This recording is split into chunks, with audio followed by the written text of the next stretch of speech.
This is my 2019 NC750 DCT. I've owned it now for about a year and a half.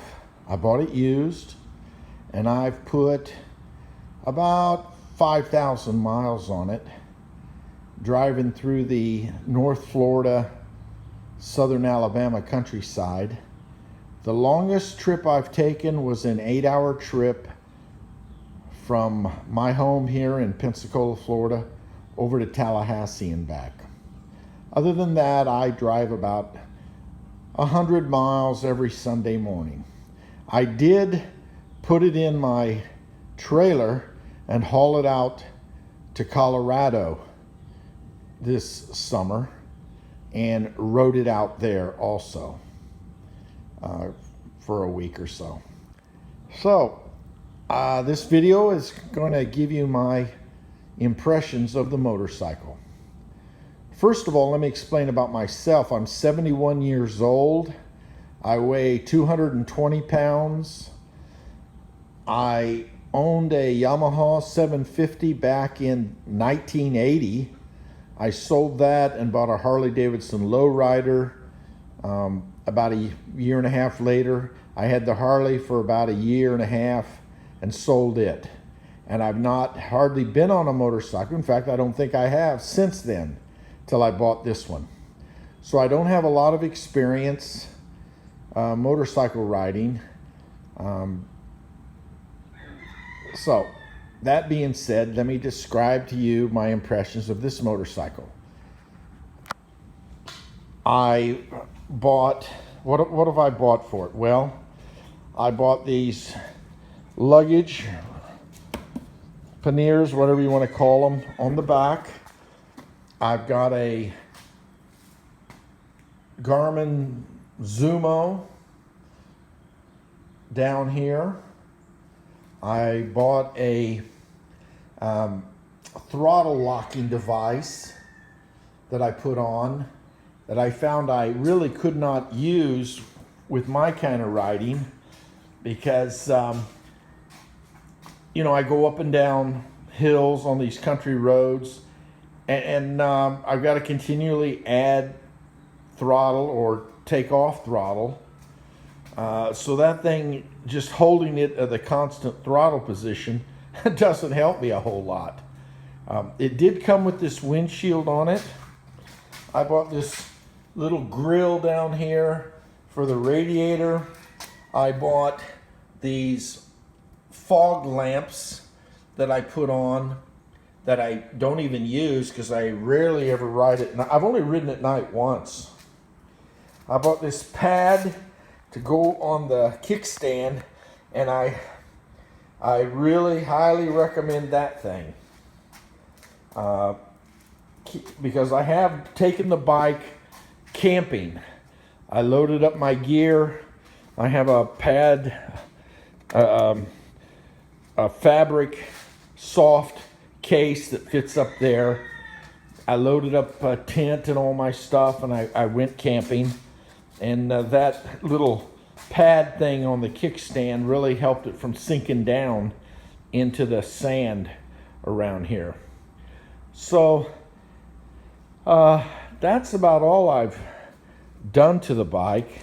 I did put a little GoPro thing here. Oh, I put on those crash bars too. Okay, so that being said, the bike was dropped once before I bought it, scratched there and down there. I dropped it once, not awfully long after I got it. I stopped, and you know, my legs aren't really long enough. I was on my tiptoes. I had a pad on the seat, and I had motorcycle boots that did not have much heel or sole on them. So I was on my tiptoes. I stopped and went to put down the kickstand, and over she went on the right side. Oh, I tried to stop it, but I couldn't.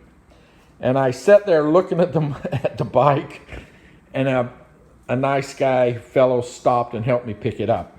So I was really careful. I took off the pad, and I wear boots now with a much thicker sole, so I can lean over a little bit, flat-footed on one side.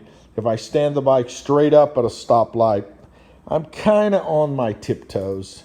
Not too bad though. I haven't had any trouble since then. Okay, the other bad thing I've done is I ripped the seat right here and right up here, getting off with my boots. The eyelet on my boots grabbed it. You know, I wasn't aware of that possibility. So now I always do like, what do they call it, a cowboy mount. I stand on the foot peg, I stand up and I swing my leg over.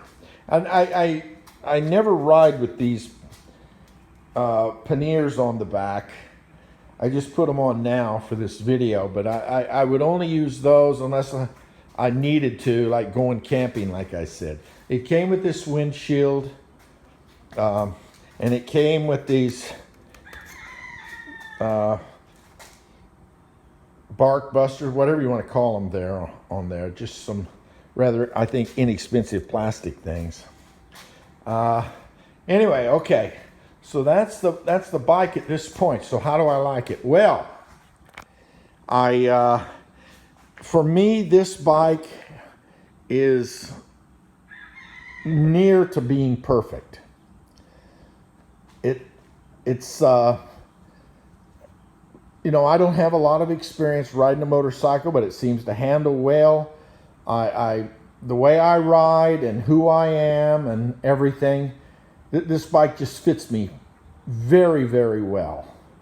The windshield does a great job.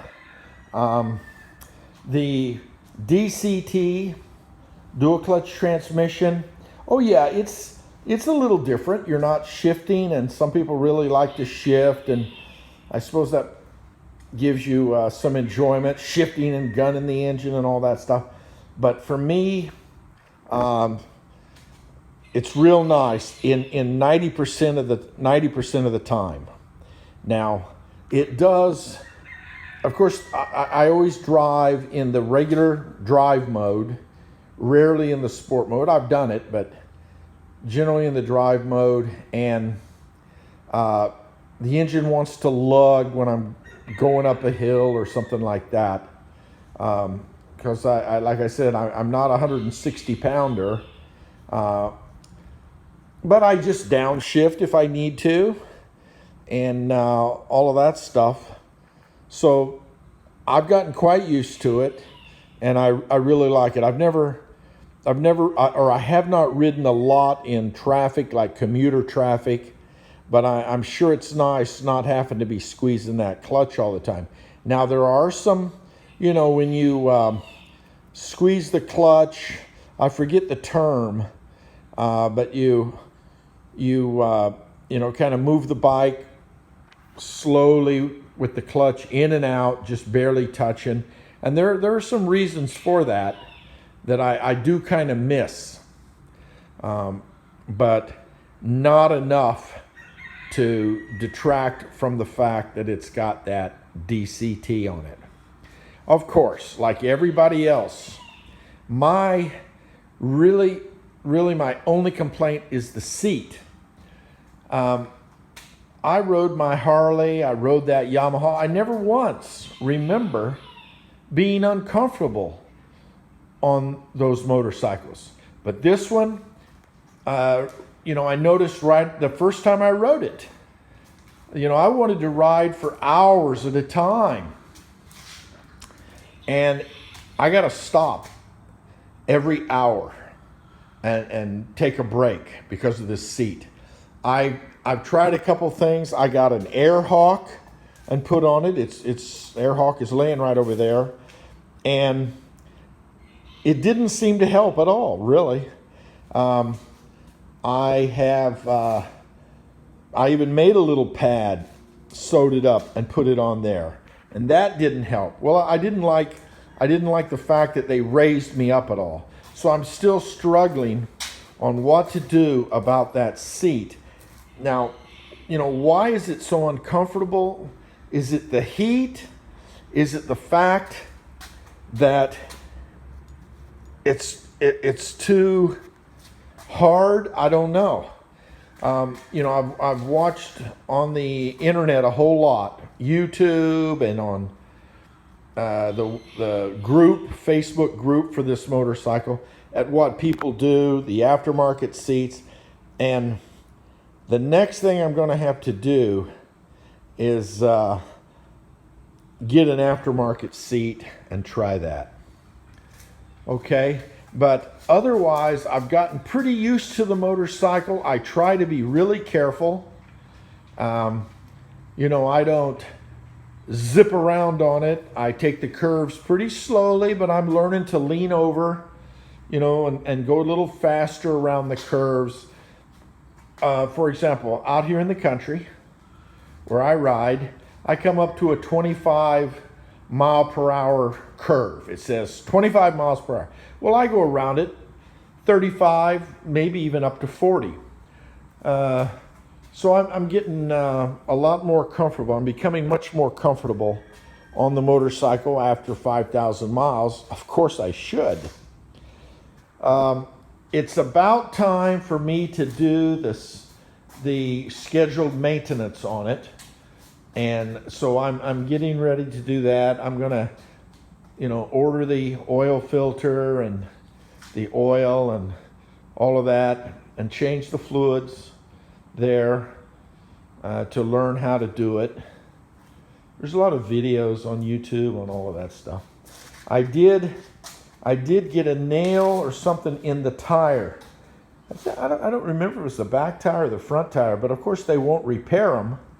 So I bought new tires, and I got some Dunlops street tires, and they're high performance, and I've had no issues with them. However, when I was out in Colorado, and even when I went camping, I was driving through some sand here in North Florida. I mean, this bike was all over the place. I was very concerned it would slip out from underneath me in the sand.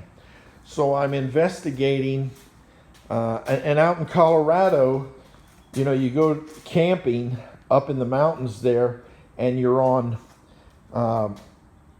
half gravel, half dirt roads, and the bike will just slide around on that stuff. So I've been watching a lot of these videos on YouTube about different tires that people have, that I'm thinking about putting those tires on here with, knobby tread on them. Not extreme, but a moderate knobby tread. Anyway, I really like the motorcycle. The more I ride it, the better I like it. The more accustomed I am to it. You're sitting up high, yeah. But you get used to that after a while. You're not down low like on a Harley, sitting flat-footed there. So that's a little different, but I'm getting pretty used to it in tight spots, pulling into parking spots and getting out and backing it down, letting it roll back and all of that stuff. But I'm sure I've got a long way to go to become really, really comfortable with it. I want to be careful. I watch the news here in this area, and in all honesty, I have to say, at least every 2 weeks, and frequently every week, some guy on a motorcycle gets killed here. Just this last week, a guy had a girl on the back of his motorcycle, and somebody ran right into him, head-on collision, killed her. I guess he survived, but killed her and the driver of the car. So you got to be careful. I'm, like I said, 71, and I want to live long enough to enjoy what money I've been able to accumulate. And, life gets what's the song? She says life gets pretty precious when there's less of it to waste. And that's for dadgum sure. Anyway, that's my impressions of this bike. I don't know that I can, it's a unique motorcycle. I wouldn't recommend it for everybody, but someone who likes to ride a motorcycle and wants to enjoy the scenery and cruise along. I often, when I'm out there, hey, most of the time I'm doing 45, 50 miles an hour. And I got one hand on the throttle and the other one, I'm just kind of steering with one hand and sitting back and looking at the scenery like a Sunday driver, because generally it is on Sunday. Okay, so if that's the kind of riding you like to do, hey, I highly recommend it. Long distance, well, you're going to have to do something about that seat. And I want to take some longer trips.